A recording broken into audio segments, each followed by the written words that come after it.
રામ રામ ડાયરા અને જય દ્વારકાધીશ મિત્રો, તમારું સ્વાગત છે આપણે આજના બ્લોગમાં. બધા મજામાં જઈશું નહીં હોય તો હમણાં આવી જાઓ. તો આપણે સવારમાં જાગીને આવી ગયા દુકાને, અહીંથી જાઉં ભણવા. હવે આગળ આપણે દોસ્તારને ફોન કર્યો હે કે આવે, પછી આપણે નિશાળે જઈએ ત્યાં રસ્તામાં મળીએ. ત્યાં લગીને ઢૂબ. પછી મિત્રો આપણને સ્કૂલે જવાતાની યાદ આવ્યું કે આપણે અંગ્રેજીનું લેસન તો બધું બાકી છે. પછી આપણે બેસી અંગ્રેજીનું લેસન કરવા, તો જવાતાને બધી ખૂબ. પછી મિત્રો આપણે લેસન કરી લીધું, તો આપણો બીજો ભાઈ બંધ આવ્યો અને હવે આપણે બોલાવી આવ્યો એક બીજા ભાઈને. પછી મળીએ ઠૂબ. પછી મિત્રો હું ને મારો મિત્ર એક બીજા મિત્રને બોલાવવા નીકળી ગયા એના ઘરે. મિત્રો અમે ઘરેથી નીકળી ચૂકીએ છીએ, હવે મળીએ તમને સ્કૂલે જઈને. ઓલું કરી દેતો ઠૂબ.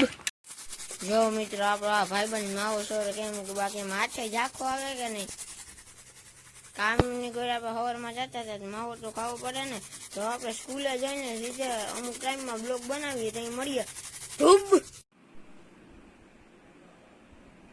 મિત્રો હવે આપણે લખવા બેસી ચૂકીએ છીએ, સાહેબે લખાવા લીધી છે. આ પાંચ ભાઈ અત્યારે તમને હોમવર્ક કરી રહ્યા છે સ્કૂલે, અને આપણે અહીં ટીવી બી ચાલુ છે. પાંચ ભાઈ જોઈ શકો છો. હવે આપણી રિસેસ પડવાની એની ઉંમર આપણો પીરિયડ આવે છે. આ કેનો હોય સામાજિક વિજ્ઞાન. પછી મિત્રો આપણા બે ભાઈબંધ હતા એ હોય ગયા એની ઘરે આટો ફેરો કરવાના. આપણે આવી ગયા દુકાને. પછી આપણે ખાલી તો પંજાબી તડકા અને બાલાજીના લીંબુવાળા સિંગ ભજીયા. તો આપણે ઘડીક પછી મળીએ. તો મિત્ર આપણો કઈ ખાય છે, શું ખાશો મિત્ર? કચોરી ઉલરી છે, હવે એક જ બાઈટ રહી છે. હરખું બોલીએ. હરખું નામ શું આવે? કચોરી. કચોરી. કોલની ચોરી કરી. હવે શું ખાવાનું થાય છે? હવે એક વેપાર ખાતી છે. હવે કઈક બે બાટલી વાળી સોડા પીવું, પાછી કચોરી બચોરી મારશું. હાલો ઘડીક પછી મળીએ. કરી દેલું આપડે આવી ગયા મિત્રો ફાટલે, ને આપણો ભાઈબંધ માવો ચોરે. જો આમ અવાજ કેમ આમ કઈ દેખાવું ન જોઈએ, આમ ઝરમરિયા થઈ ગયા છે. હા પછી મિત્રો આપડા તેને મિત્રો ખાલી તો 150 ગ્રામ માવો. અન્ય કઈક અલગ જ રીતે ખાતો. તે કેટલો ખાતો ભાઈ? 250 ગ્રામ.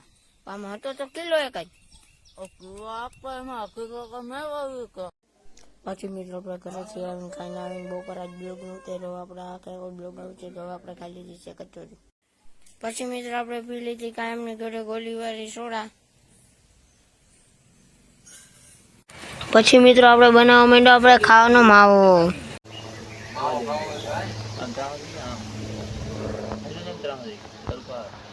જો મિત્રો પ્લેન જાય છે, સા પાણી પીતા જાઓ.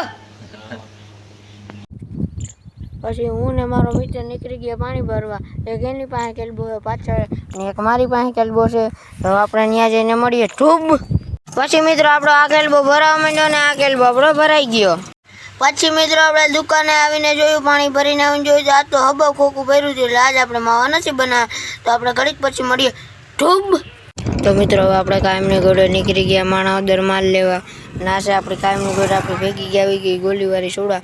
અને આપણી યુટ્યુબ ચેનલમાં નવો હોય તો સબસ્ક્રાઈબ કરજો. અને તમારા બધાના પ્યાર સપોર્ટથી આપણી ચેનલમાં 40 સબસ્ક્રાઈબર થવા આવ્યા છે. તો આપણો ટાર્ગેટ છે હમણાં 2-3 દિવસમાં 50 સબસ્ક્રાઈબર પૂરા કરી દેજો ઠૂબ.